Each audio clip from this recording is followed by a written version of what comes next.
Order! Order! You are an incorrigible delinquent at times. Behave yourself, man!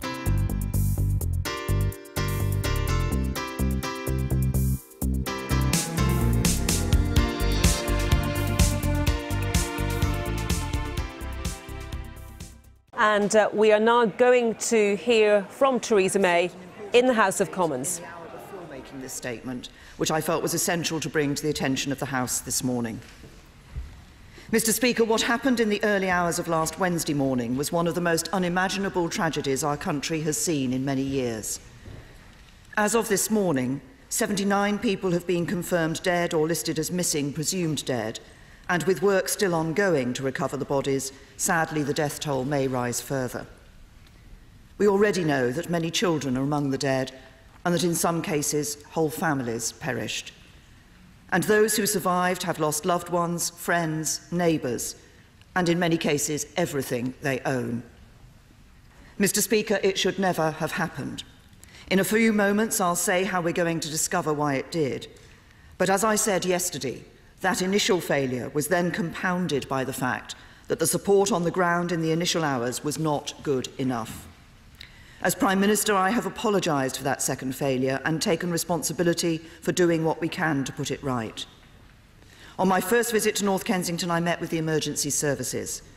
These extraordinary men and women put their lives on the line in an effort to save others, and my first responsibility was to check they had all the resources they needed. I then visited Chelsea and Westminster Hospital, where I met some of the most seriously injured survivors. It was from that experience I decided we had to have an emergency fund. I also met a group of residents in Kensington who I then invited to come to Downing Street last weekend. I returned to Kensington again last night to hear directly from them about the progress that we are making. Mr. Speaker, what became clear very quickly is that the Royal Borough of Kensington and Chelsea could not cope, and it is right that the Chief Executive Officer has now resigned. It is also why I set up the Grenfell Tower Recovery Task Force, which I have been chairing personally. But this is not just about the steps we take in the first few weeks. It is about a lasting commitment that we are making to supporting the families affected long after the television cameras have gone. So let me set out in detail the steps that we are taking to support the victims and rehouse those who have lost their homes. Mr. Speaker, on Friday morning, the government established a central command centre under the leadership of John Barradell, the Chief Executive of the City of London and former lead for London Local Government on Resilience, and Eleanor Kelly, Chief Executive of the London Borough of Southwark.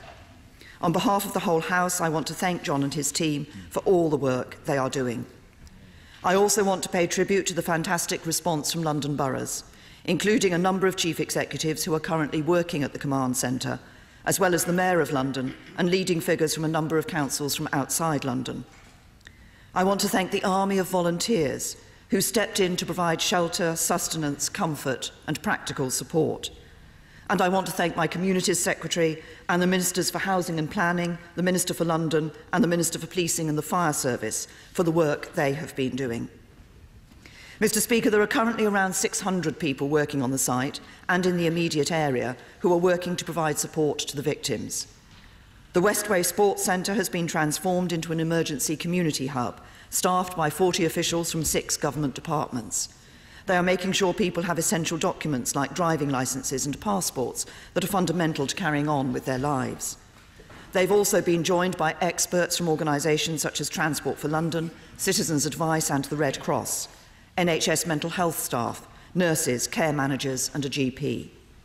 Anyone affected by the blaze can walk in and access the support they need, and so far there have been almost 700 visits to the centre. The centre's on-the-ground work is supplemented by the Victim Support Unit, whose emergency helpline provides a single point of contact for victims who need to deal with multiple government services in the wake of the disaster. Each family whose home was destroyed is receiving a £5,000 down payment from the emergency fund so they can buy food, clothes and other essentials. And outreach workers are seeking to make sure everyone gets the money they're entitled to. We are also paying all additional adults over 16 in these households £500 in cash. Other cash payments are being paid out by the Council on a discretionary basis, for example to those whose home has been severely impacted but not permanently destroyed. As of midday on Wednesday, we had made payments of over £700,000. It is absolutely essential, Mr. Speaker, that people understand they can keep the money they receive. These grants are not loans, and they will not be expected to repay a single penny. Neither are they waiving any legal rights as a result of accepting this financial help. The payments will be disregarded for means-tested welfare payments, so no one in receipt of benefits will see their benefits cut if they accept emergency support. And I would like to reassure people that we will not use this tragic incident as a reason to carry out immigration checks on those involved or on those providing vital information to identify victims or those assisting with the criminal investigation. We will make sure that all victims, irrespective of their immigration status, will be able to access the services they need, including healthcare and accommodation. In terms of local schools, Kensington Aldridge Academy, the school right next door to the tower, remains closed. However, all its pupils have already been accommodated at other schools in the area. The Department for Education is working with Ofqual to ensure that children who are sitting their GCSEs receive an appropriate exam dispensation. And specialist counselling has been offered to local school children and also to teachers affected by the fire. Turning to rehousing, Mr. Speaker, 151 homes were destroyed in the fire, most in the tower itself, but also several in the immediate vicinity. All those who have lost their homes have been offered emergency hotel accommodation, and all will be offered rehousing within 3 weeks. Already 164 suitable properties have been identified, and they are being checked and made ready for people to move into. In the longer term, everyone whose home was destroyed will be guaranteed a new home on the same terms as the one they lost. 68 of those will be in a brand new low-rise block that has just been built by Berkeley Homes. The developer has generously offered to turn over the entire block at cost price. Contractors are on site now, working 24/7 to speed up fit-out so that the first families can move in this summer. Within the wider Cordon area, many more homes were damaged by smoke or water, or have lost gas, heating and hot water. Emergency hotel accommodation is available for anyone who does not want to remain in a damaged property, and over 100 hotel rooms have already been provided. We're also putting in place practical support to help accelerate necessary repairs, and yesterday drew on expertise from the Army to assist with this. Some survivors have said that they want to leave the local area, and we will of course support that and help them find a home elsewhere. But I want to be absolutely clear. Nobody is being forced to move somewhere they don't want to go. And if any honourable member thinks they know of anyone being treated in this way, they should contact my office in Downing Street with the details. Mr. Speaker, as the scale of the tragedy became clear, we quickly decided there had to be an independent public inquiry. As I said to the House yesterday, it will be chaired by a judge to get to the truth about what happened and who was responsible, and to provide justice for the victims and their families who suffered so terribly. All those with an interest, including survivors and victims' families, will be consulted about the terms of reference, and we will pay for legal representation for those affected. Listening to survivors last night, it also became clear that they want support to come together as a group, to have their voices heard, and the government will play its part in helping them to do so. Mr. Speaker, for too long residents have been overlooked and ignored. We will ensure they are involved in every step of this process. No stone will be left unturned in this inquiry, and for any guilty parties there will be nowhere to hide. I'm also clear that we cannot wait for ages to learn the immediate lessons, and so I expect the chair of the inquiry will want to produce an interim report as early as possible. Mr. Speaker, I know that many others living in tall residential buildings will have concerns about their safety after what happened at Grenfell. All social landlords have been instructed to carry out additional fire safety checks on tower blocks and ensure the appropriate safety and response measures are in place. This is being done in cooperation with local fire and rescue services. We've also taken steps to make private landlords aware and made our checking facilities available to them for free. The House should, of course, be careful on speculating what caused this fire, but as a precaution, the government has arranged to test cladding in all relevant tower blocks. Mr. Speaker, shortly before I came to the chamber, I was informed that a number of these tests have come back as combustible. The relevant local authorities and local fire services have been informed, and as I speak, they are taking all possible steps to ensure buildings are safe and to inform affected residents. Immediately after this statement, the Department for Communities and Local Government will contact any MPs whose constituents are affected, and the Communities Secretary will provide a further update later today. Mr. Speaker, we can test over 100 buildings a day and the results come within hours. I urge any landlord who owns a building of this kind to send samples for testing as soon as possible. Any results will be communicated immediately to local authorities and local fire services. Landlords have a legal obligation to provide safe buildings, and where they cannot do that, we expect alternative accommodation to be provided. We cannot and will not ask people to live in unsafe homes. Mr. Speaker, it is clear that the Royal Borough of Kensington and Chelsea were not able to cope with the scale of the tragedy. So we will also develop a new strategy for resilience in major disasters, which could include a new civil disaster response task force that can help at times of emergency. Finally, Mr. Speaker, we must learn some of the lessons of this and previous disasters, where bereaved families have not had the support they need. So we will introduce an independent public advocate for public disasters, a strong independent voice for victims, acting on behalf of bereaved families and supporting them at public inquests and inquiries.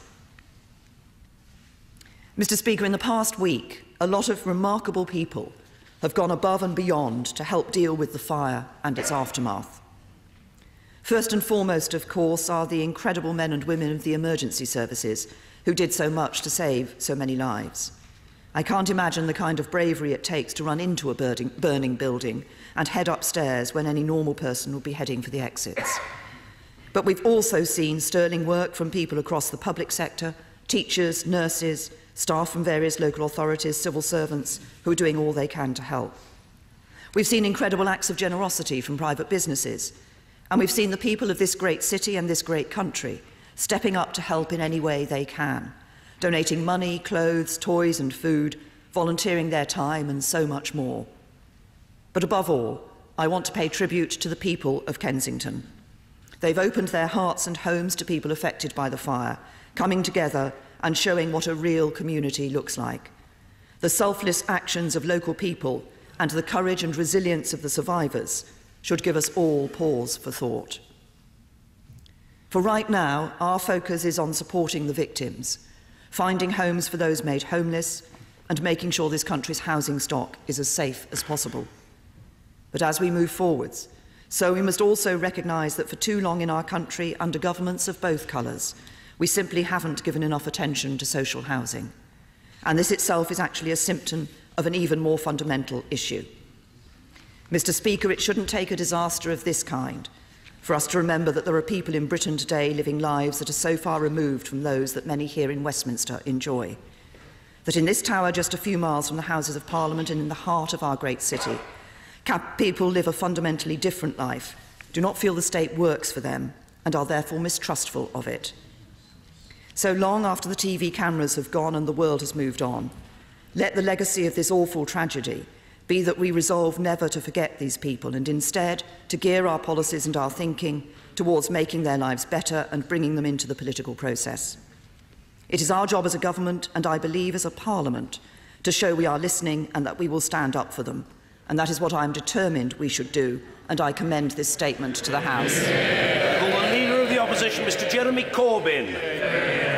Thank you, Mr Speaker. I acknowledge the Prime Minister's apologies for the very late arrival of her statement to my office, and I understand the reasons for it.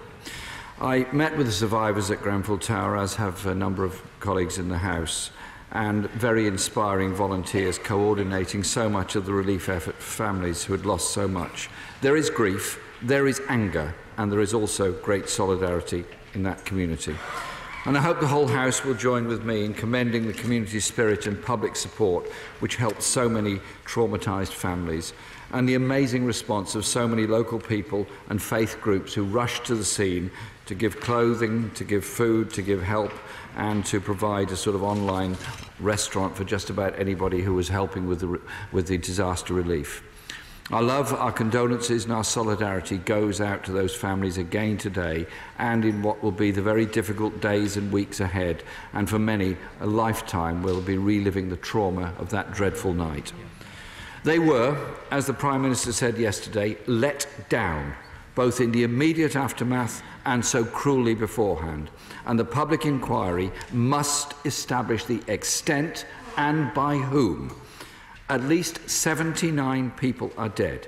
It is both a tragedy and an outrage, because every single one of those deaths could and should have been avoided. The Grenfell Tower residents themselves had raised concerns about the lack of fire safety in the block.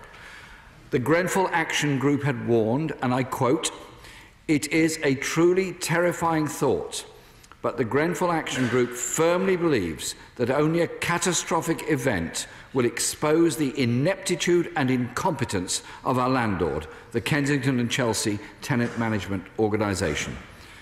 The Prime Minister said it is right that the CEO of Kensington and Chelsea Council has now resigned. It may be, but why aren't the political leaders of Kensington and Chelsea taking responsibility as well for this whole dreadful event? Mr. Speaker, from Hillsborough to the child sex abuse scandal to Grenfell Tower, the pattern is consistent. Working class people's voices are ignored, their concerns dismissed by those in power. The Grenfell Tower residents and North Kensington community deserve answers, and thousands of people living in tower blocks around the country need very urgent reassurance. Our very brave firefighters must never have to deal with such a horrific incident again. And the Prime Minister is right when she talks about the bravery of firefighters running into a burning building. I've spoken to firefighters on many occasions, but they're overstretched and they're traumatised. Traumatised by dealing with London Bridge, traumatised by Grenfell Tower, yet they carry on doing it, overstretched and understaffed. We need to look at the whole issue of the security of our fire service. Those of us, Mr. Speaker, with over 30 years' experience in this House would have struggled as constituency MPs under the pressure generated by an incident of this scale. And as I said yesterday, my honourable friend, the member for Kensington, deserves praise for the tireless and diligent way she's stood up for her constituents in the very short time since she was thankfully elected to this House. Her constituents need answers, and the public inquiry must address. Firstly, the appalling failure of the fire alarms at Grenfell Tower, which meant many residents reported they were only alerted to the fire by the screams of their neighbours or by young Muslim men banging on the door who had broken from prayers in order to try and save life. Something went catastrophically wrong, which lost life. And whether the advice given to tenants to stay in their homes was correct, and what advice should be given to the people living in the 4,000 other tower blocks around this country in the event of similar disaster. Why sprinklers were not installed, and whether they should now be retrofitted into all tower blocks. We need urgent answers to that question. And whether the cladding used was illegal, as the Chancellor has suggested, and whether it should be banned entirely, and what wider changes must be urgently made to building regulations. As the Prime Minister indicated in her statement, that this is obviously being urgently addressed. But we also need to address the fire prevention regulations, including the frequency and enforcement of fire safety checks, because it is my suspicion that many local authorities, strapped for cash after 7 years of cuts, have cut back on fire testing, cut back on inspections, because they simply haven't got the staff to do it anymore. And whether the tenant management organisations are responsive enough to their tenants, and what greater powers tenants need, both in council, social housing or the private sector, to ensure their own safety. Whether survivors and people evacuated from adjacent property were rehoused promptly and adequately, the Prime Minister has addressed some of that. I'd be interested in her response to those that lived nearby, who themselves are equally traumatised by the event. And of course, they should be rehoused within the borough, and I hope there will be no increase in their rent. The inquiry must also address the resources available to the Fire and Rescue Service and whether response times and capacity are adequate for all areas of the country, since the number of wards in which response time targets are not being met has increased tenfold since 2011. Lessons must be learned in the public inquiry, and a disaster that should never have happened must never happen again. The government must delay no longer and now implement the recommendations of the 2013 inquiry report into the Lakenal House fire.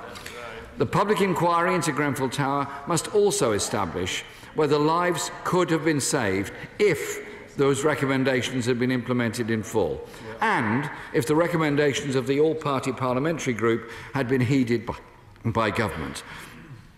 Fire safety measures cannot be left to a postcode lottery.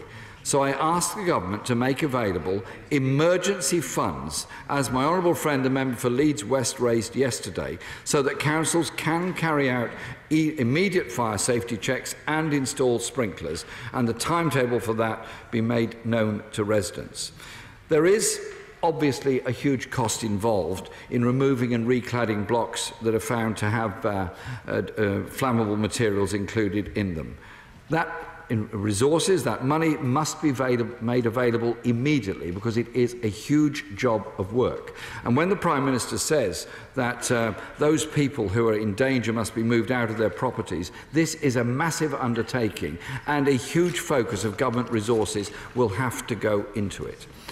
Will the Prime Minister also ensure that the counselling and mental health services, which he referred to that's going on at the Westway Sports Centre now, are available to all the residents, both of Grenfell Tower and of the remaining areas around there, and those who witnessed it on the Lancaster West estate, including those in the emergency services who've been through such trauma over the last few days? Because counselling and mental health services are important in the days and weeks after the tragedy, but they have to go on for a very long time.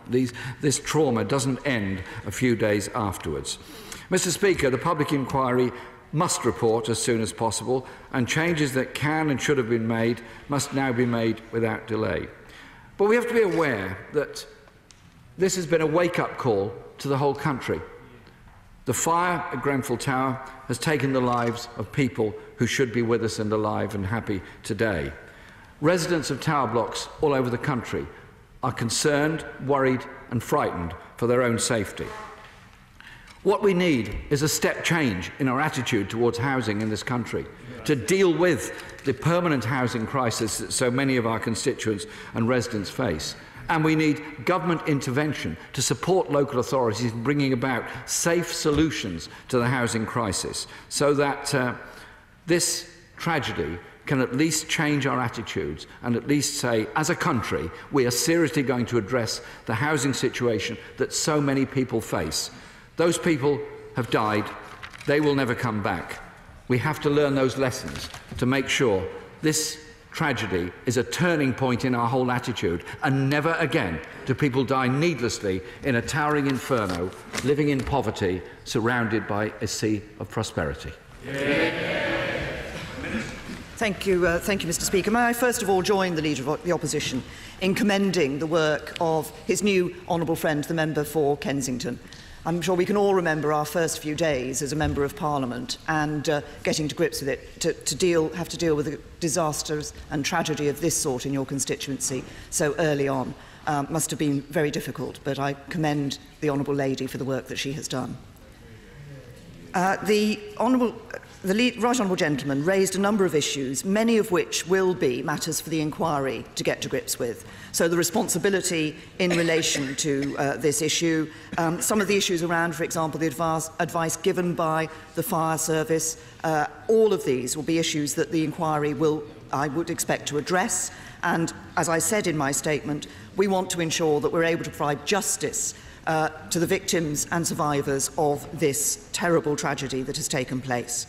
And I do expect that the chairman of the inquiry, or chair of the inquiry, will produce an interim report so that we do see early lessons. I think it's important that as soon as we know that there is anything that needs to be learnt and addressed and acted on, that we know that as soon as possible and we take action as soon as possible. He referred to the issue of the Lakanal House coroner's report in 2013. All the recommendations from the coroner on the Lakanal House inquiry have been acted on. I think it's important to recognise that the Lakanal House inquiry coroner did not propose any change to the building regulations. There were issues about the guidance to the building regulations, but there were other issues that were raised, and all of these have been acted on. On the question of rehousing, we will be offering rehousing in the borough or in neighbouring boroughs. We have, as I said, got a significant number of properties. 164 properties have already been identified and are currently being looked at. A significant number of people have already been assessed for their housing needs. Some have already been offered housing. It is, of course, up to them as to whether they accept that or whether other properties will need to be offered to them. But that process is in hand, and I have set that 3-week commitment that people will be rehoused within 3 weeks. The tenant management organisation, which the Leader of the Opposition mentioned, is an issue that has come across loud and clear to me from my conversations with local residents. I think one of the first acts of the new Chief Executive of Kensington and Chelsea Council will be to look at that issue around the tenant management organisation and any action that needs to be taken there. And then the Leader of the Opposition referred to other instances. Hillsborough and the child sexual abuse inquiry were the two that he cited. I was pleased to be able to work with the families from Hillsborough. They should have had justice at a far earlier stage, but of course the issues are ongoing in terms of the Crown Prosecution Service looking at any potential criminal investigation, criminal charges, but we have been able to provide the Hillsborough families with an opportunity for the truth, for them to know the truth of what happened to their loved ones, and for the public to know the truth of Hillsborough. I was also pleased to set up the child sexual abuse inquiry because I agreed, and as I said when I set up that inquiry, for too long people have made assumptions about certain people in our society and how they should be treated, and those assumptions are wrong. And we need to dig into that, and we need to find out why it has happened, and we need to change it. Order. I'm very keen to accommodate the level of interest in this extraordinarily important and grave subject. May I please appeal to colleagues to help me to help them? There is a premium upon brevity, to be brilliantly exemplified, I feel sure now, by Mr. Ian Duncan Smith. Mr. Speaker, may I welcome the Prime Minister's statement and also welcome the actions that she said she's going to take and the government will take. Our hearts and prayers go out to all of those who suffered so terribly and who will continue to suffer in the days that come. Can I, however, in the course of the public inquiry, ask her to add to the public inquiry one further remit, and that is to look at whether or not this whole process of retrofitting these old tower blocks is in fact viable at all, and whether or not there is a better way to both house and support tenants in these areas without the use of many of these incredibly badly designed and very faulty tower blocks.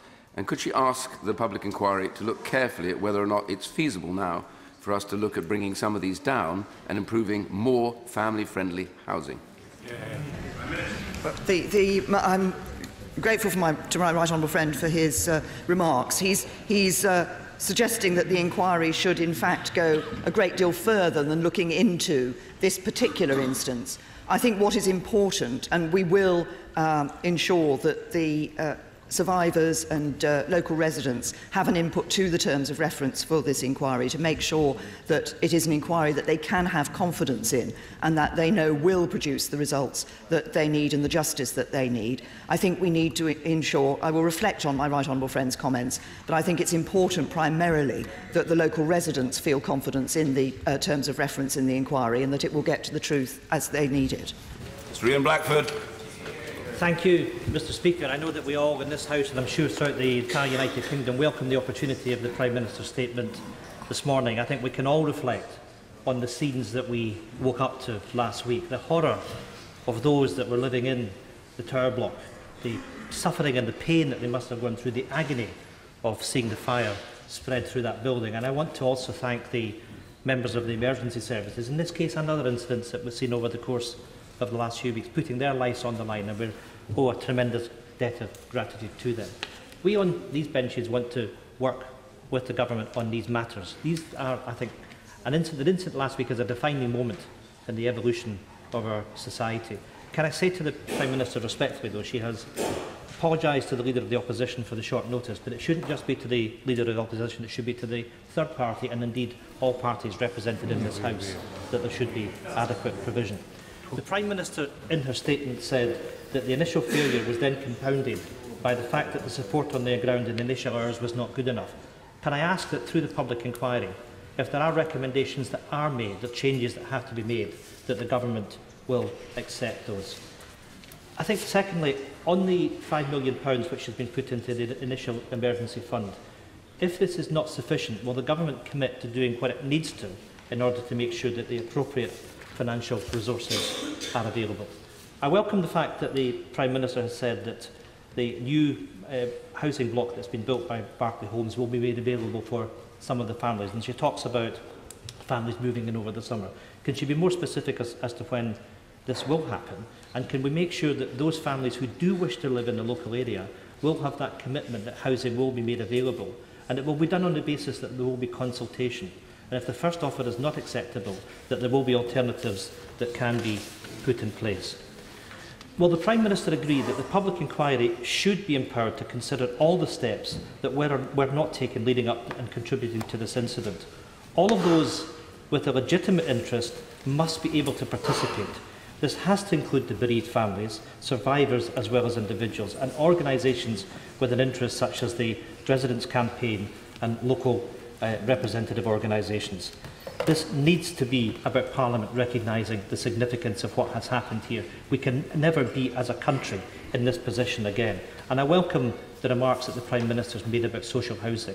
Let's make sure that social housing is something that we invest in.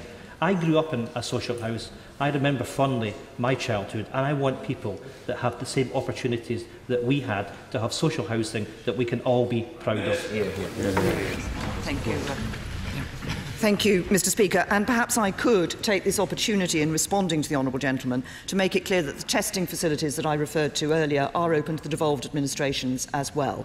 So I would also encourage, obviously, within the devolved administrations, again, anybody who has any buildings that of this sort, to send those samples in so they can be tested. The honourable gentleman asked about the £5 million fund. It will indeed, if necessary, more money will be made available. As I said, something like £700,000 has already been paid out, and further monies will be paid out, but we will be looking at that sum over time. As regards the Berkeley Homes development, the planning conditions which were attached to that development have been relaxed to enable work to take place over longer hours so that the work can be speeded up. The current expectation is that these could be available by the end of July. But I say that caveated, as the honourable gentleman and others I'm sure will recognise that it's dependent on the work being completed. He asked about issues around the inquiry. It is important, it's absolutely crucial that what the inquiry does, it seems to me, is to look at how this happened, and part of that will be looking at what led up to the fire, at the response to the fire, the immediate response to the fire, and the aftermath. We need to know why this happened and who was responsible for it. But of course, the judge who will be chairing the inquiry will have a role in determining how that inquiry is handled in terms of the witnesses that he wishes to take and so forth. But as I said, I'm very clear that we need to ensure that this is an inquiry in which people can have full confidence, and that's why I want to see residents being involved in setting the terms of reference so that they know that it is an inquiry that is going to meet their needs. Theresa May. Will the Prime Minister encourage local authorities to follow the lead set by Barnet Council with an immediate re-inspection of their high-rise blocks and the announcement of a programme of investment in new safety measures to be guided by the fire service and to include sprinklers where these are needed? Can I thank my right honourable friend for drawing that to the House's attention of the House. I commend Barnet Council for the action that they've taken. I hope every local authority has been asked by DCLG to undertake these tests and to ensure that they are ensuring the safety of the properties in which they are accommodating people. Emma Dent Code. Thank you, Mr. Speaker. I thank the Prime Minister for her kind words, words which must be followed by deeds. Speaking on behalf of a traumatised and frightened community who have little trust in authority. Early reports suggest that there may have been issues with fire safety audits and fire regulations were not sufficiently robust. While we wait for the results of the inquiry, which I hope won't be too long, will the Prime Minister commit to adequate funds to enable emergency services, and particularly the London Fire Brigade, to be fully funded to carry out this work and reverse the cuts to the funding of fire services that have made their lives so difficult? These people have quite literally our lives in their hands. In short, where is the funding? Well, when I spoke to the emergency services immediately, obviously in my first visit to Kensington, one of the challenges I gave to them was, did they have the resources they needed to be able to do the job that they were doing? And they assured me that they did. Obviously, the question of what the inquiry will look into in relation to this matter, they will obviously have to look at, as I've just said, at the whole question of how this was possible that this could happen, at the issue around I'm sure that the inquiry will look at the issue around tests that were taken place on the tower and the adequacy of those tests and the adequacy of any response to those issues. I want the inquiry to find these things out as soon as possible, because that could have implications for others, local authorities, and for other blocks around the country, and we want to ensure people's safety. Perhaps I can be the first person publicly to congratulate the Honourable Lady on her election to the House and on being, albeit in the most grave and traumatic circumstances, the first newly elected member to put a question in this chamber. And she's done so to the Prime Minister. I congratulate the Honourable Lady on her contribution.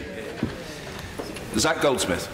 Mr. Speaker, and I want to thank the Prime Minister for her statement and for the reassurance she's provided, and also take this opportunity to thank my own two boroughs, Richmond and Kingston, for having conducted urgent reviews and provided reassurance to residents. Mr. Speaker, there will be people in positions of authority who will probably be fearing the implications of a proper public inquiry, and for the same reason there are likely to be people in the community affected who fear that there won't, as a result, be a full public inquiry. That scepticism will be there for obvious reasons. So I want to ask the Prime Minister if she'll say a little bit more about the terms of reference for the public inquiry and explain how local residents will have meaningful input into how they are set. Thank you. I fully recognise the picture that my honourable friend has set out in relation to the inquiry. That's why I think it's important that it's a judge-led inquiry. The judge will be completely independent. It will be up to them to determine the witnesses that will be called and how they will manage the inquiry. And I think this is very important, because we want people to have the confidence of knowing that when the inquiry reports, it will be bringing the truth out. We also want people to have the confidence to know that actions that arise as a result of the implications, the findings of that inquiry, will be taken, and those who are responsible will be held to account. In relation to the terms of reference, as I've said, residents will be involved. We're in the process at the moment of looking at how it is possible to do that. The judge who is leading the inquiry will themselves want to reflect on how they want to speak with residents, how they want to hear from residents. But I think the message I've had from residents about being able to bring a survivors group together as a single voice is a very important one, and will be a helpful one in this regard. Harriet Harman. Thank you, Mr. Speaker. I thank the Prime Minister for her statement. I think the news that she's given the House today, that the cladding was indeed combustible, and it having been tested, it showed it was combustible, is chilling news and will be horrifying confirmation of what we all saw on our television screens. But it will be even more frightening for those. I mean, there are 58 tower blocks in my constituency, thousands all around the country. Can I suggest, as Prime Minister, that she gets a grip on this personally right away, and that what she does is, well, I'm just going to make a suggestion, if I may, that what she does is use COBRA to call together and require all local authorities within a certain time frame to check the cladding on every one of their tower blocks. If she has done that, then I look forward to hearing that, and look forward to hearing the timescale. So to call together all local authorities, to have a requirement on them to check every cladding on every tower block, to give them the resources to do that inspection within a certain timescale, to commit the resources to replace the cladding within a certain timescale where others find it is combustible. I think that if that is exactly what COBRA should be done for, and it's not good enough to just congratulate or encourage other councils, she must take a grip on it personally. She said that the Lakanal House coroner's coroner's inquest findings had been acted on, but I would tell her that they have not. The coroner in 2013 in Lakanal House said that those deaths were avoidable, that there should have been sprinklers, that there should have been change in the fire instructions, that there should be greater supervision of contracts and fire inspection. She said that it was an unimaginable tragedy and that those deaths should not have happened. They would not have happened if the government had acted on the Lakanal coroner's inquest rulings. Thank you very much. Prime Minister. Can I say to the Right Honourable Lady, first of all, to clarify what I said in my statement. What I said in my statement was that local authorities had been invited to send in samples of cladding from similar buildings. They had done those, and some of those samples had been found to be combustible. It was in relation to that testing that I used the term combustible. I think it's important that, that I do that, because we had taken, as the Right Honourable Lady has suggested, we had taken the precautionary measure immediately of asking local authorities, all local authorities, to go out there to identify blocks with similar cladding and to take measures together with their local fire and rescue services to ensure that people within those buildings were safe. Part of that process has been about the testing. As I say, we stand ready to continue to test for all local authorities who wish to send samples in. The description of the coroner's report from Lakanal House, the coroner did not, as I understand it, say that there should be sprinklers in every one of these types of properties. But what is important is that, because what underpinned what she was saying was the necessity of making sure that people living in similar blocks are able to feel reassured about their safety. We have taken the steps. Local authorities have been working with fire and rescue services. We are now going back, after the results of these tests of cladding are being given back to local authorities, they are immediately acting to ensure the safety of people within. There's a number of steps that they can undertake, and we expect them to do what is necessary. Sir Richard Bacon. Mr. Speaker, in recent years, London has seen many high-quality high-rises being built, often financed with hot foreign money, and then left empty for years, sometimes with the kitchens cling-filmed and pristine. While we all understand there are occasions when a landlord will need to leave an apartment empty from time to time, when brand new properties are empty for many years, does the Prime Minister think it's right to discuss with her honourable friend the Chancellor of the Exchequer changing the taxation regime so that, as in New York City, these people face punitive taxation? My honourable friend raises an interesting point, and he's taken a long interest in issues relating to housing in his time in this House. I understand, in fact, the number of empty homes is actually at low levels at the moment. And, of course, we always look to see what we can do. What we want to ensure is that people are housed and that properties are being used for the purpose in which they've been built. Jim Fitzpatrick. Mr. Speaker, whether rich or poor, if the building regulations are fit for purpose, we should all be protected from fire in our own homes. What assurance can the Prime Minister give that the review of building regulations and approved document B, as recommended by the Lakanal House coroner, will be done as urgently as possible, and that BRAC, the Building Regulatory Advisory Committee, which historically has undertaken this work, be recalled as a matter of urgency? This can be done in tandem with the public inquiry. It doesn't have to wait till the end of it. The honourable gentleman, obviously, with his background, has a particular interest in these issues. The coroner's recommendation was in relation not to changing the regulations, but the guidance that followed those regulations, and that work is indeed in hand. My understanding is that the fire regulations have not been changed since 2006. Obviously, the public inquiry will want to look at this as one of the issues that they address. Is Cheryl Gillan? The amount of remedial work that may need to be carried out on a limited timescale will possibly mean great pressures fall on the workforce that is capable of carrying out this remedial work. Will the Prime Minister ensure that her colleagues in government make all the necessary funds and resources available if we need to recruit or train further personnel to carry out the remedial work on those blocks that fail the tests? My right honourable friend raises a very important point. We need to ensure that the resources are there in every sense for the remedial work that is necessary, and we're looking at a variety of ways in which we can ensure that that is indeed the case. Mr. David Lammy. All members of this House, across this House, will have mentored, employed and want to see flourish young people. My wife principally, and I, mentored, employed and encouraged a young woman called Khadija Say, who lost her life with her mother on the 20th floor of Grenfell Tower. I spoke to her father on Tuesday, and he described, with anguish obviously, losing his only daughter, and we had a discussion about how he would cope in going to the mortuary to visit his daughter in the state that clearly she is in.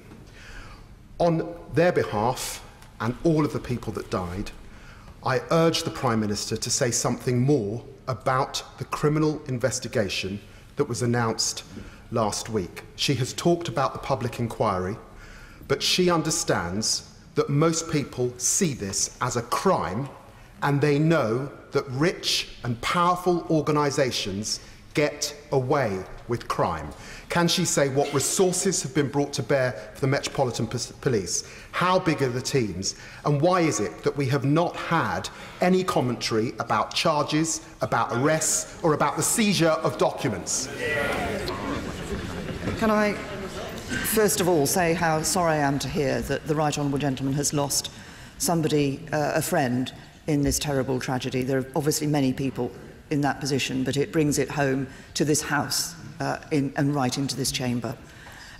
He mentioned the issue of bereavement. If I could just mention that there is a family bereavement centre now opened, which provides a suitable place in which people can be counselled in relation to this matter. And there is a great deal of thought and care being undertaken in relation to those families who will obviously be wanting to see bodies of those who have died in the fire. This is a very sensitive and difficult matter, as I'm sure all members of this House will recognise, and every action is being taken to do this as sensitively and thoughtfully as possible, with the consideration of those who've lost loved ones. In relation to the criminal investigation, a criminal investigation has been opened by the Metropolitan Police. The honourable gentleman invites me to comment on that in a whole variety of ways. As he will know, this is an operational matter for the Metropolitan Police. It is for them to determine any point at which they have evidence which could lead to prosecutions or to charges or prosecutions. We must let the Met do their job. They're doing it carefully, they're doing it properly, but I can assure him and others that they will get to the truth and they will leave no stone unturned, and if there are charges and prosecutions to be made, then they will be. Mr. Kevin Hollingray. I attended a group, an understandably heated group discussion with local residents in the shadow of Grenfell Tower last evening. There seemed to be confusion about the coroner's recommendations in terms of retrofitting of sprinklers. I think the Vice Honourable Lady from Camberwell and Peckham is also unclear on this. The coroner recommended that we should encourage housing providers to retrofit, despite the fact that the Royal Borough of Kensington and Chelsea didn't carry out this £8.7 million refurbishment. They didn't retrofit sprinklers. Does the Prime Minister agree that perhaps now is the time to provide incentives for local authorities to retrofit when they're carrying out these kind of refurbishments? This is my honourable friend has rightly identified the recommendation that the coroner made, which was that encouragement be given to landlords to retrofit sprinklers. But I would just say to members of this House that the situation is not as easy as perhaps it would appear, in that in not all cases will it be the case that the retrofitting of sprinklers is actually going to be the thing that makes the difference. There's a whole variety of reasons why that may be the case. Some work has been undertaken on testing retrofitting of sprinklers into a number of tower blocks in different parts of the country. Because it isn't just, as I say, it isn't just a question of assuming that you can go in and do it and it's automatically going to work and do the job that is necessary. So it is an issue that has been looked at and continues to be looked at, but it needs to be done so carefully to ensure that any work that is done or is required is genuinely going to operate in a way that will help to keep people safe. On break. Speaker, can I express my and my party's condolences to those affected by this disaster and our praise for the local community and emergency services who stepped up in the immediate aftermath when, unfortunately, the local and national authorities failed to do so. And can I thank the Prime Minister for the statement today and also setting up the public inquiry. Can the Prime Minister confirm when the work on the guidance that she referred to on building regs on fire safety will be completed?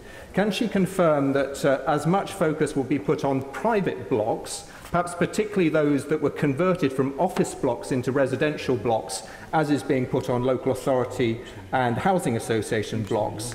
And can she confirm that the government will immediately ban the use of combustible materials to ensure that this tragedy cannot happen again? On the last point, obviously the building regulations set out the materials that are compliant and materials that are non-compliant. And obviously, as we go through this process of looking at materials that have been used in various blocks, the question as to whether those indeed comply with the building regulations or not will be one of those that needs to be looked at. And of course, that will be an issue that will need to be looked at in relation to the public inquiry. Questions in relation to the guidance of the building regulations, that work is ongoing, and I would expect imminent. It's not just a question of producing something, but there does need to be consultation with various organisations in relation to that matter.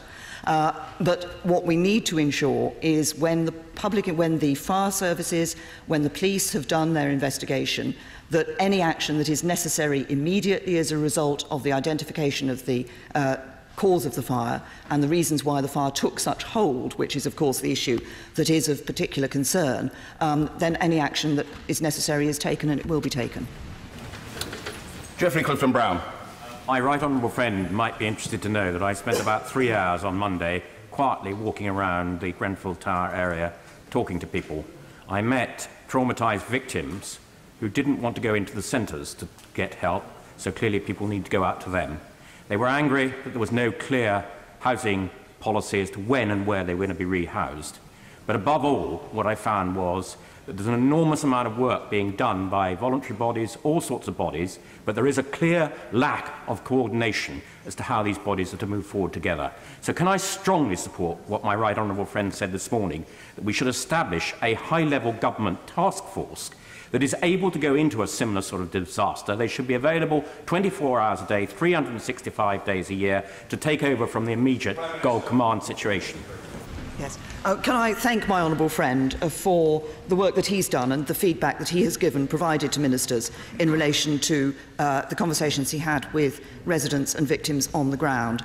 He's absolutely right. The outreach workers, the point has been made to key workers that they need to go out to see people to make sure that people know what is available to them rather than just expecting people to come into the centre. And I can assure him that we are looking actively at what further resilience we can put into the system by establishing the sort of task force that he and I have both spoken about that will be available should, I mean, none of us want to see a circumstance like this happen again, but that we ensure that there is full resilience there where disasters take place. Hilary Benn. Thank you very much, Mr. Speaker. While many of the questions that those affected by this disaster will want answers to will have to await the outcome of the inquiry, there is one factual question that surely it is possible to answer now. Was cladding of the type used in Grenfell Tower compliant with the fire safety and building regulations applicable at the time when the refurbishment was undertaken, yes or no? My understanding is the fire service have obviously, and the building research establishment have obviously, and BRE were there on the scene very early to look at this issue. They have been identifying the cause of the fire and any contributory factors to the fire. They have been looking at the cause of the fire and any contributory factors to the fire. They are testing the cladding on the building, and they expect to make the results of this public in the next, I think, in the next 48 hours. Anne-Marie Trevelyan. Thank you, Mr. Speaker. Can my right honourable friend confirm that those firefighters who attended this harrowing scene and their families will get the psychological support that they may well need in the months and years ahead? And would you commit to report back to the House on how this will be set up for them? Yes, and my honourable friend has raised an important issue which the Leader of the Opposition actually also touched on, and I can confirm that we are ensuring that that support and counselling will be available, and there will be further updates to the House on the response to the Grenfell Tower fire, and that would be an issue to be included. Yvette Cooper. Further to the previous question, the cladding on the tower is a standard product that is available for sale. I don't understand why the Prime Minister can't tell us whether that product is compliant with building regulations for a tower that is this high. Why can she not tell us the answer? And can she also confirm that the Building Regulations Advisory Committee that should be looking at Part B of the building regulations on fire safety has not yet actually met to look at how they could be improved? I will just add to the answer that I gave to the right honourable gentleman previously. And this is, I ask honourable members to remember that there is a criminal investigation taking place in relation to this matter. The testing, the testing of the cladding, the testing of the materials used is being undertaken, and a statement will be made by the police and the fire service within the next 48 hours. It's not... James Cleverly. Thank you, Mr. Speaker. The London Resilience Forum has a number of multi-agency plans for things like mass shelter, mass fatalities, mass casualties. Can we confirm whether these plans were fully implemented? And can we ensure that what lessons we learn through the inquiry process are fed back into Resilience Forum, both in London and around the country, to ensure that those lessons are promptly implemented? Well, I thank my honourable friend for his question. Obviously, with his experience when he was on the London Assembly, he took a particular interest in matters relating to the London Fire Brigade and fire service matters. I can indeed confirm that we have already looked at this whole question of the resilience forums around the country. We will ensure that any lessons that are learnt from the Grenfell Tower fire are fed into those resilience teams and resilience forums, but we also need to ensure that those resilience forums around the country are as resilient as they need to be in terms of providing the support should any disaster happen. We've seen this issue in relation to other disasters like flooding. We need to ensure that at every local level the resilience forums are operating as they should. Yona Onasanya. Can the Prime Minister please confirm when the judge will be appointed? Also, with the comments that have been made by my colleagues on this side, I'd be grateful for your clarification as to whether you're advising us that you don't know whether the cladding was building regulation compliant, because the question that's being raised with the Prime Minister is whether that material was compliant, and are you advising that it needs to be tested before you can give us a reply to that question? As I've said, the material is being tested. The results of those tests will be the information that the information that the fire and police are able to give publicly, they will give. This is part of the criminal investigation. In relation, honourable members may shake their heads, but can I just make this point? Honourable members want to ensure that if there are criminal charges to be brought, those charges are indeed brought. And we must therefore ensure that we give the police the opportunity to do the job that they undertake, and that nothing that we do prejudices that. Grenfell. I welcome the Prime Minister's commitment to the publication of an early interim report. After the Croydon tram crash last year, the Rail Accident Investigation Board published 2 interim reports within 3 months, which identified the immediate cause of the tram crash, so action could be taken. Could the Prime Minister assure the House that a similar approach will be taken in relation to this particular interim report? I thank my honourable friend for that, and it was very important that interim reports came out quickly in relation to the Croydon inquiry. And I can confirm that I fully expect the judge to bring out an interim report. Can I say to the honourable lady who asked the question previously, I'm sorry I didn't answer her first question about the judge. I would expect within the next few days to be able to announce the name of the judge. What I think we are very much want to ensure that when the judge takes charge of this inquiry, that people feel, as I said earlier, that they can have full confidence in the inquiry. And so we're taking steps to ensure that that's the case. Yeah. Ms. Saville-Roberts. Yeah. Sympathies are not enough, but on behalf of my party, I offer them to all who have suffered, and I'd also express my gratitude to emergency services officers who showed the dedication of heroes in unimaginable conditions. Criminal investigations are only to be expected, but penalising individuals is partial retribution. Those in government should search their souls, and will the Prime Minister commit to ensure that in future policy, legislation and resources, a disaster of this magnitude can never happen again in a 21st century first world country? Can I first of all congratulate the honourable lady on her appointment as leader of the Plaid Cymru members in this House, and can I assure her that we are doing everything that we can, and obviously the inquiry will play an important part in it, in its identification of action that needs to be taken to ensure that a disaster like this can never happen again. Richard Drax.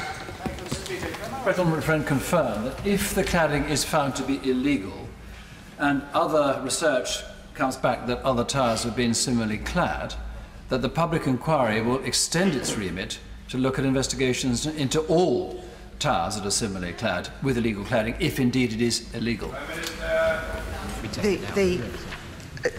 What I would say to my honourable friend is that if illegal activity has taken place, then that is a matter for the police and for the part of the criminal investigation that the police will be undertaking. Of course, the inquiry will... it's not just a question of what the inquiry does, it's a question of what we're doing now in relation to other tower blocks. That's why we are encouraging local authorities, housing associations and indeed private landlords to send in their material for testing. Angela Eagle. Mr. Speaker, as the leader of a party which is responsible for 7 years of austerity, which has cut 56%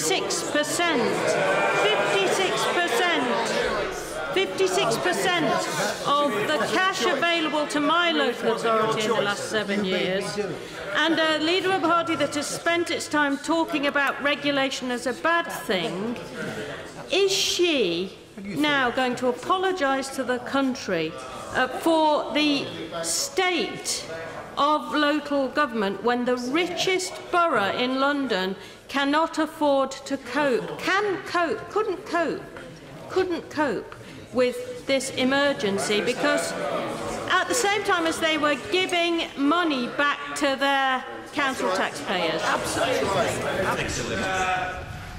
I say to the honourable lady, we are currently dealing with the aftermath of a terrible disaster that has led to people losing their lives and others losing their homes and everything that they owned.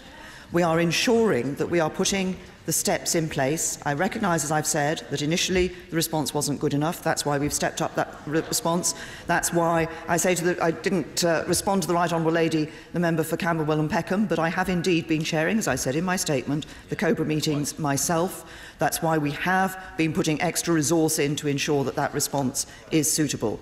This will be an issue of looking at the regulations. As I said, my understanding is these regulations are ones that were established in 2006. We will be looking at those regulations. The inquiry will look at those regulations. They will look at how they were applied. They will look at the actions of the local authority. I'm sure that they will look at the issues that have been raised about the residents' complaints in advance of this disaster about the tenant management organisation, and they will get to the bottom of who is responsible. Order. As befits the occasion, these are thoughtful and solemn exchanges, but I must advise the House that progress thus far has been very slow. I am keen to try to accommodate the extent of the interest, and therefore I appeal to colleagues now to confine themselves to pithy, short, single-sentence questions, of which the Honourable Gentleman, the Member for North East Somerset, is a notable exponent. Mr. Jacob Rees-Mogg. Thank you, Mr. Speaker. At the end of her compassionate and comprehensive statement, my right honourable friend, the Prime Minister, said that we had to think about the people living very different lives from ourselves. As I'm sure she knows, in opinion surveys going back over decades, people never said they wanted to live in tower blocks. And can we change public policy so that tower blocks can become a thing of the past? I'm grateful to my honourable friend for that question. There are many people who do not wish to live in tower blocks. There are some people who are perfectly comfortable living in tower blocks. What we have to look at, though, is the approach that is taken to social housing. I think that is one of the lessons that comes from this disaster. To be an outbreak of sibling rivalry, so I must now call Maria Eagle. Thank you, Mr. Speaker. The Prime Minister confirmed in her statement that testing arrangements have discovered combustible cladding on some tower blocks in other parts of the country. Given that people who are living in those tower blocks are going to fear, perhaps more than others, the consequences of that discovery, what steps can she take to make sure that the landlords and local authorities where these tower blocks exist can swiftly deal with the consequences of that discovery? Well, that work is already being undertaken.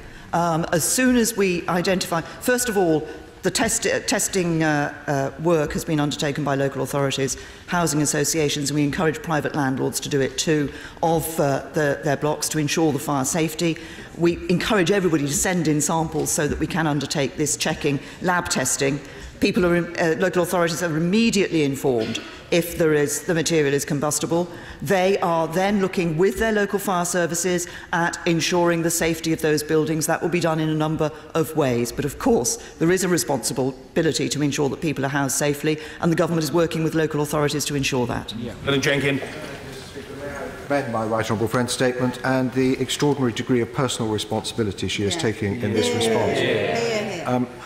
Has she and her officials had the opportunity to look at reports by the Public Administration and Constitutional Affairs Committee and its predecessor committee under Dr Tony Wright, which have repeatedly recommended that the House of Commons should have more of a role in the setting up of such inquiries?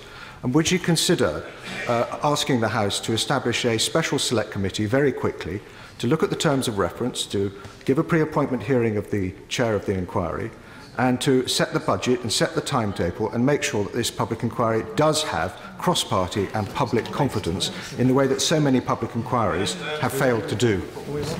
My right honourable friend raises an important issue about inquiries, and of course we always look carefully at the reports of the PAC and indeed its predecessor committee.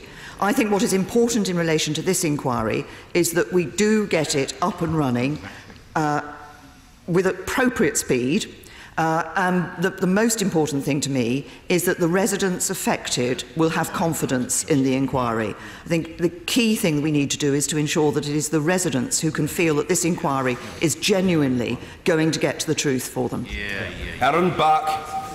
Still waiting to hear the Prime Minister say that she will underwrite the costs to local authorities of inspection and urgent remedial action, given the cuts of up to 1.5 thirds on local authority budgets and housing providers being required to implement a rent cut which has squeezed their budgets.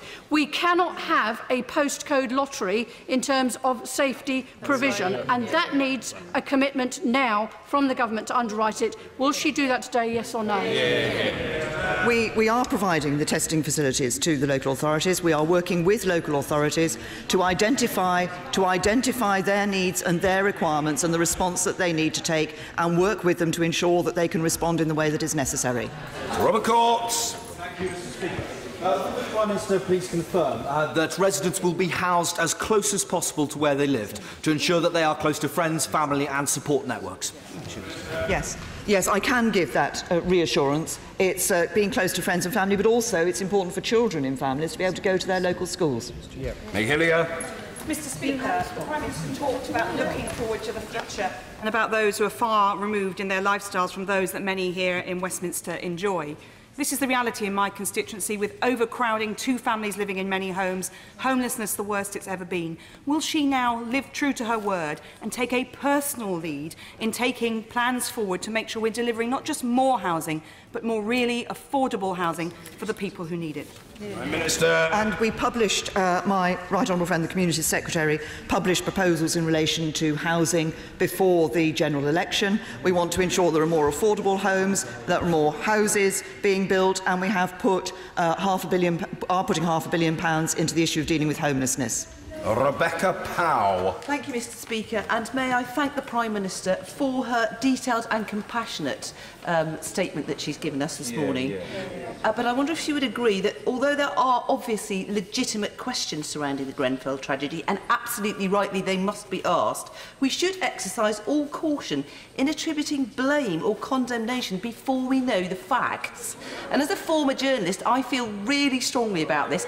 Scaremongering doesn't help anybody. Getting to the bottom of things does. Well done.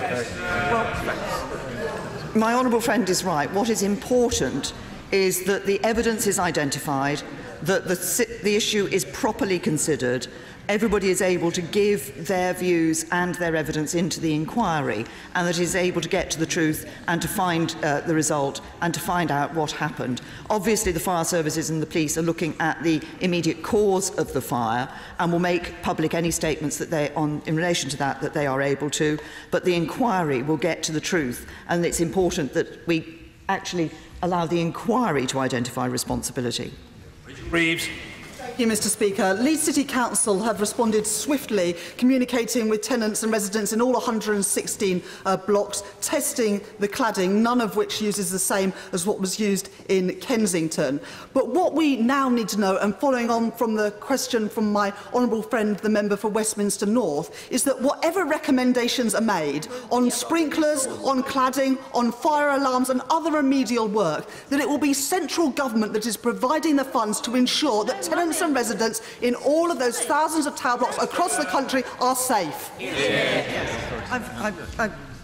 I thought I've responded on a number of questions on this. The government is working with local authorities. We will ensure that any essential works that are necessary in terms of remedial action for safety of these blocks in relation to fire are taken. We will work with local authorities to identify how that... We will identify... There will be different circumstances in different local authorities. We will ensure that the work can be undertaken. Thank you very much, Mr. Speaker. Can I commend the Prime Minister for her statement and for talking about the public inquiry. From my experience of having had a public inquiry for 2.5 years in my constituency, it is absolutely vital that it is thorough, but that it is also as swift as possible. Can I urge that whomsoever is appointed talks with people like Sir Robert Francis, who chaired the public inquiry in my constituency, to find out from his experience how that can best be achieved. I'm grateful to my honourable friend. I will certainly pass that on, but I absolutely agree with him. It's important that this is done as quickly as possible. Joanna Cherry. Thank you, Mr. Speaker. Can I welcome the Prime Minister's statement that the government will pay for legal representation for those affected by this fire at the inquiry? But can I ask her to confirm that this means that both victims and tenants' groups will be given public funding for independent and separate legal representation, sufficient to enable them to have a voice equal to that of local and national government and the private management company? I ask this question because I understand that the Tenants Association were not allowed legal representation in the Lacanau House fire inquiry. This is, I say to the Honourable Lady that it's one of the experiences that came out of the Hillsborough inquiry was the importance of ensuring that those who were affected had appropriate legal representation, and the government did fund that legal representation to enable them to have the strength of voice that they needed in that inquiry. Of course, as she will be aware, how the inquiry is conducted and the witnesses who are called and the representations that will be received there will be an element of the judge actually deciding how he wants wants to conduct that inquiry. But for those who require legal representation, we will be funding that by the government, and I've not set any limits on in relation to the types of body or the individuals who that would be. Tom Pursglove. Coverage of this continues on BBC Parliament. We're just going to break away just to pick up on some of the key lines that have emerged there from that statement by the Prime Minister and the subsequent questioning. The Prime Minister has said that tests on cladding on tower blocks after the fire at Grenfell Tower have shown that a number are combustible. There are tests being carried out on 100 tower blocks every day, and she said that some of those tests have shown a number are combustible. In terms of where that takes us, she was saying that it is important that people are housed safely, and councils have a responsibility to ensure that. Also talking about immigration should not be an issue for anybody not coming forward to say that they were in that tower block, they were resident, and they are okay, saying that immigration, all victims will not be tested on their immigration status. Everybody is going to be helped as a result of what has happened there at Grenfell Tower. And also talking about residents getting involved in setting the terms of reference for the inquiry. She did not answer the question as to whether the cladding on tower blocks, combustible cladding, is actually illegal, which is interesting given that the Chancellor Philip Hammond previously said it was. She wouldn't answer that question. Well, she did say that a number of tower blocks around the country are covered in similar combustible cladding material as Grenfell Tower. The House should, of course, be careful on speculating what caused this fire. But as a precaution, the government has arranged to test cladding in all relevant tower blocks. Mr. Speaker, shortly before I came to the chamber, I was informed that a number of these tests have come back as combustible. The relevant local authorities and local fire services have been informed, and as I speak, they are taking all possible steps to ensure buildings are safe and to inform affected residents. Well, let's bring in our reporter Jim Reid, who's been to a new tower block in North London, which the Housing Association has confirmed is clad in what is thought to be the same material. Jim, it seems there are a number of tower blocks now identified. Tell us what you've found. Yeah, we don't know the numbers yet. So Theresa May is saying there that a number of tests have come back as combustible. We think there'll be a statement from the Secretary of State for Department Local Government and Communities this afternoon that might give us an idea about the actual numbers involved. Actually, Joanna, it's quite complicated because it's not just councils here, it's housing associations. So half of the social housing stock in the country is now owned and run by housing associations, not councils. They've all got to report back as well to say what's on the outside of their buildings. As you say, though, we did go to one block or one development last night in Tottenham in North London. The interesting thing with this one, we can bring up pictures of it, it's a very new development. So this is called Rivers Apartments. It's social housing. There's a 22-floor block in the middle that was built just 2 years ago. It's a shared ownership scheme, so it is social housing. And yesterday, we understand residents were sent an email saying it's very likely that it is the same material that was on Grenfell House. We spoke to Mark Newstead there, who's from Newland Housing Trust, which part owns the site, to ask him what's going on, how they're dealing with this situation. The more important question for us now is not whether or not this met building regulations at the time. It is what is the ongoing safety of the building and what impact will having this cladding have on the fire safety of the building. And if we are advised that this is not safe or it would have a detrimental impact during a fire, then we will look to have that cladding replaced as soon as possible. So you might have to take all this cladding down? That is a very real possibility. So what have people living there said? I think it's really important to mention in this case, look, this is very different from Grenfell Tower. It's a new block. It was built just 2 or 3 years ago, so it has all those new safety features. It has sprinklers, it has a fireman's lift, it has a smoke ventilation system, it has safe rooms in the building itself, so it is very different from Grenfell.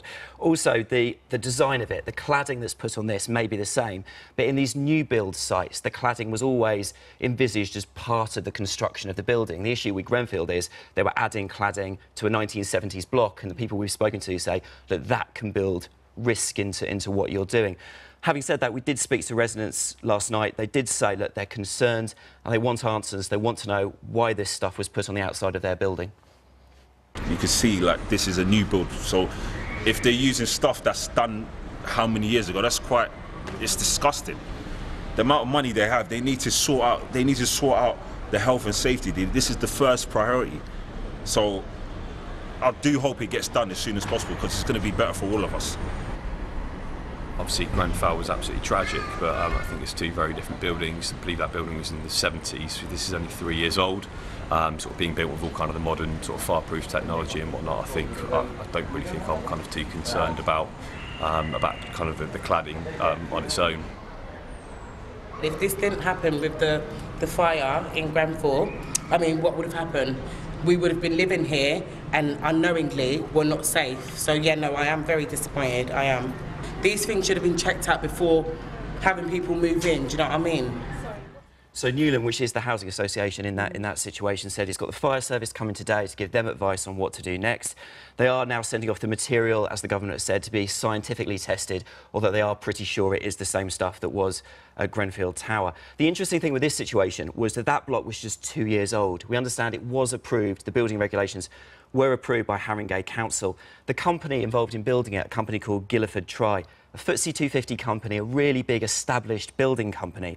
So people we've spoken to say, you've got to look at the building regulations here. If a company that's that experienced is putting stuff on the outside of the building, which the government, at least at the weekend, was saying is banned, what's going on with these regulations? Are they understood? Yeah, so on that point, Philip Hammond did say at the weekend that the cladding is banned, but Theresa May wouldn't answer the question in the Commons. What is the situation? You know what? We just do not know at this stage. And you speak to one fire safety officer, they say one thing very vociferously. You speak to the next, they say something else. I think the best we can say at the moment is that the regulations are at least very difficult to understand. No one's clear. OK, thanks, Jim. Let's go to our political guru, Norman Smith, who has been listening into what's been happening in the Commons. What do you think about what you've heard there, Norman? Well, I mean, an awful lot of questions now. Obviously, we need to know how many tower blocks have got this flammable cladding. What happens to residents living in them at the moment? Are they going to be rehoused or evacuated? How swiftly can the cladding be removed? How long will it take to carry out the checks on the 4,000 tower blocks that there are in the UK?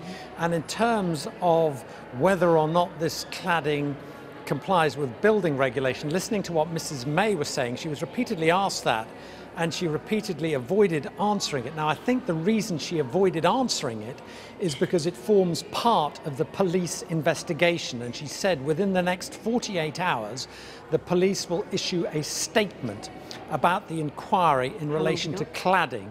And that rather suggests there may be a question mark about the legality of the cladding used on Grenfell Tower. Now, that would then raise the possibility that maybe other tower blocks, if they have got the same cladding, potentially have got illegal material on the side of their building. So these are very, very serious questions. Norman, thank you very much.